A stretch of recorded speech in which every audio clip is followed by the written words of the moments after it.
શ્રી ગણેશાય નમઃ. મિત્રો, આપ જોઈ રહ્યા છો આપણી યુટ્યુબ ચેનલ આશીર્વાદમાં આપ સૌનું સ્વાગત છે.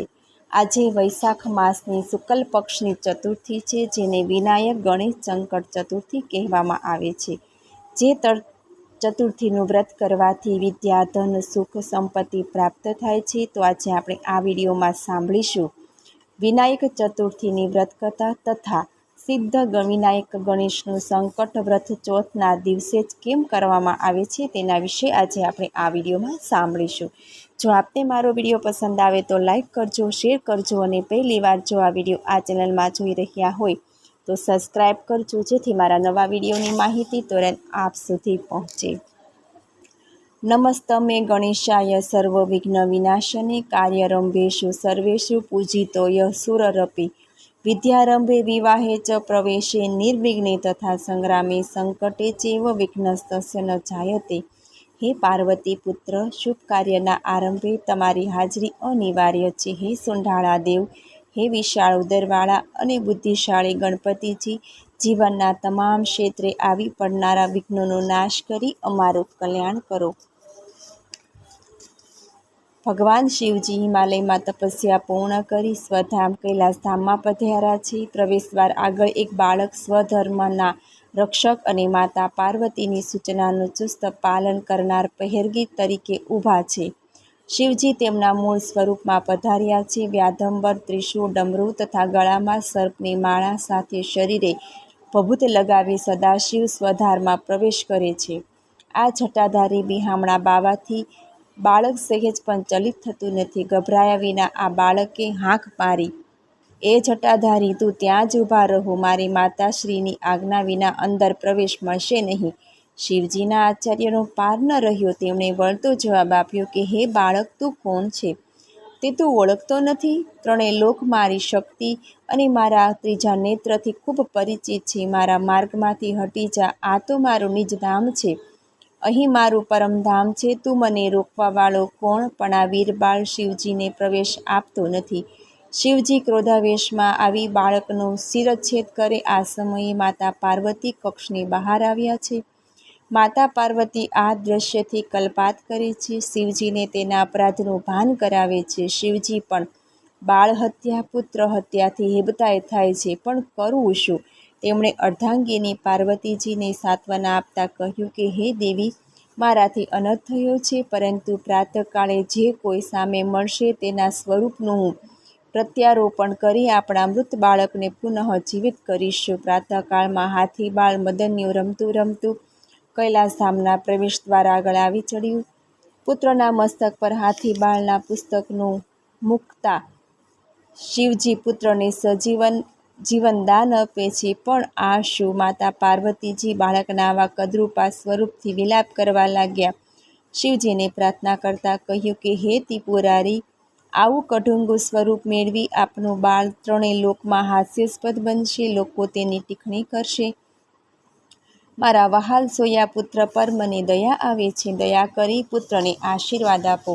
શિવજી પાર્વતીની પ્રાર્થના સાંભળી સાંત્વના આપતા કહે છે કે હે દેવી, હું ત્રણેય લોકમાં અર્ધનારેશ્વરથી પૂજાઉં છું. મારામાં પણ પુત્ર પ્રેમ છે. હું આપણા પુત્રને આશીર્વાદ આપું છું.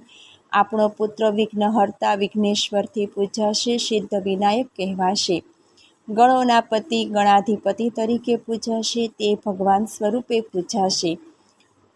સુમુખ એકદંતશ્વ કપિલો ગજકર્ણક લંબોદરશ્વ વિકટો વિઘ્નનાશો વિનાયક ધૂમ્રકેતુ ગણાધ્યક્ષો ભાલચંદ્રો ગજાનન દ્વાદશતાની નમાની ય પઠ્ઠેષુ યાદપી વિદ્યારંભે વિવાહે ચ પ્રવેશે નિર્વિઘ્ને તથા સંગ્રામે સંકટે ચૈવ વિઘ્નસ્તસ્ય ન જાયતે. ભગવાન ગણપતિને સુંદર મુખ છે. એક દંત શૂળ શોભી રહ્યો છે. ઝળહળતો સોનેરી વર્ણ છે.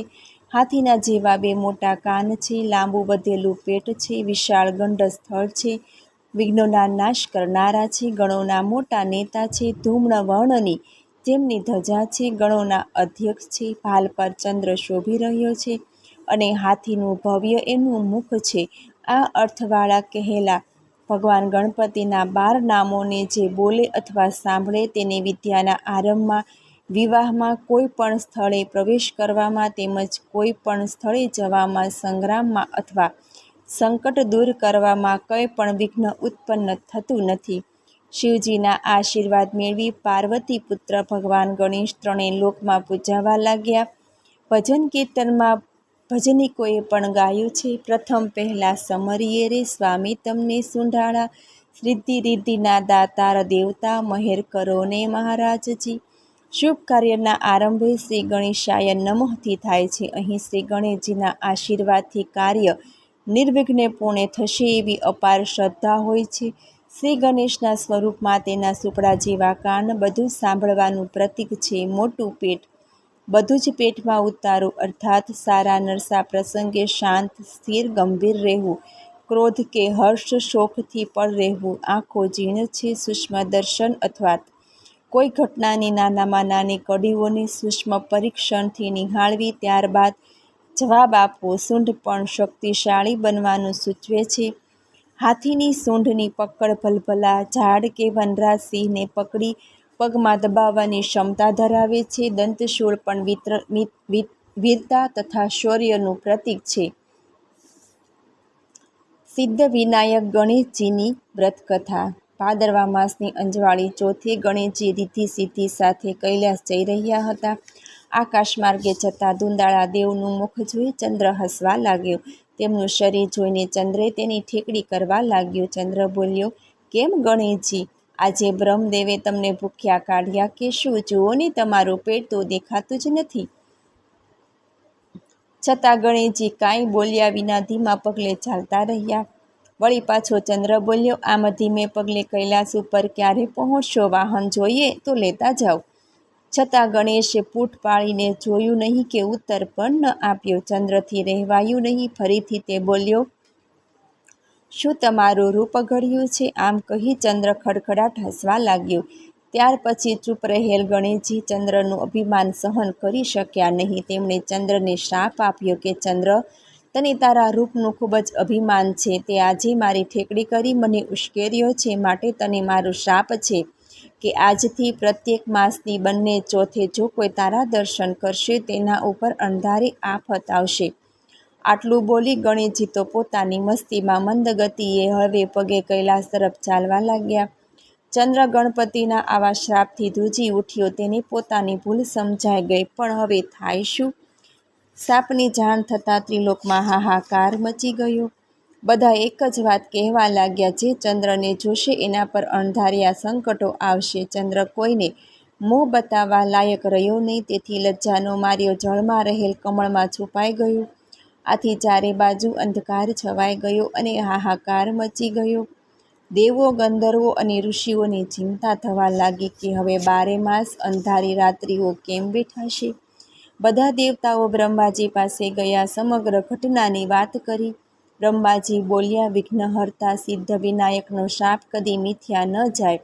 તેમનો શાપ નિવારવા હું, તેમના પિતા શંકર કે ભગવાન વિષ્ણુ પણ સમર્થ નથી. છતાં શાપનું નિવારણ કરવા ચંદ્રએ ગણેશજીનું સંકટ વ્રત કરવું જોઈએ. ચંદ્રએ એકમથી ચોથ સુધી વ્રત કરવું જોઈએ. તેણે ગણેશજીની સ્થાપના કરી પૂજા અર્ચના તથા ગોળનું નૈવેદ્ય ધરાવી લાડુનો પ્રસાદ કરી ચોથના દિવસે વાજતે ગાજતે નદીમાં તેનું વિસર્જન કરવું અથવા કાયમી પોતાના ગ્રહે સ્વગૃહે સ્થાપના કરવી. બ્રાહ્મણોને જમાડી યથાશક્તિ દાન કરવું.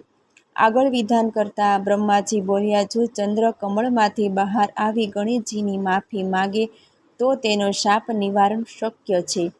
દેવતાઓએ બ્રહ્માજીનો સંદેશો ચંદ્રને પહોંચાડ્યો. ચંદ્રએ પ્રત્યેક માસની શુક્લ પક્ષ તથા કૃષ્ણ પક્ષની એકમના દિવસે આ વ્રત શરૂ કર્યું અને ગણેશજીની આરાધના કરવા માંડી. ચંદ્રના આ પ્રત્યેક માસની ચોથની વ્રતની ઉજવણીથી ગણેશજી પ્રસન્ન થયા. ગણેશજીએ ચંદ્રને આ સંકટમાંથી ઉગાર્યો. ગણેશજી ચંદ્રને આશીર્વાદ આપતા કહ્યું કે હે ચંદ્ર, તે મારું સંકટ વ્રત ઉજવ્યું તેથી હું પ્રસન્ન થયો છું. ત્રિલોકમાં સૌ બીજના ચંદ્રના દર્શન કરી ચોથના દિવસે સંકટ વ્રત ઉજવશે તેમને હવેથી કોઈ પણ પ્રકારનું સંકટ આવશે નહીં. તારા દર્શન કર્યા પછી ગોળના લાડુનો મારો જે પ્રસાદ કોઈ આપશે, લેશે, વહેશે તેના સર્વ પ્રકારના સંકટો દૂર થશે. કુંવારી કન્યાઓ આ વ્રત કરશે તો તેને મનગમતો ભરથાર મળશે. આ વ્રત કરનારના ઘરમાં અન્નના ભંડાર ભરેલા રહેશે. તેના ઘરમાં સરસ્વતી તથા લક્ષ્મીજીનો વાસ રહેશે. પ્રત્યેક માસના શુક્લ પક્ષની ચોથ વિનાયક ચોથ અને કૃષ્ણ પક્ષની ચોથ સંકટ ચતુર્થી તરીકે ઉજવાશે. મને સાંભળવા બદલ ધન્યવાદ.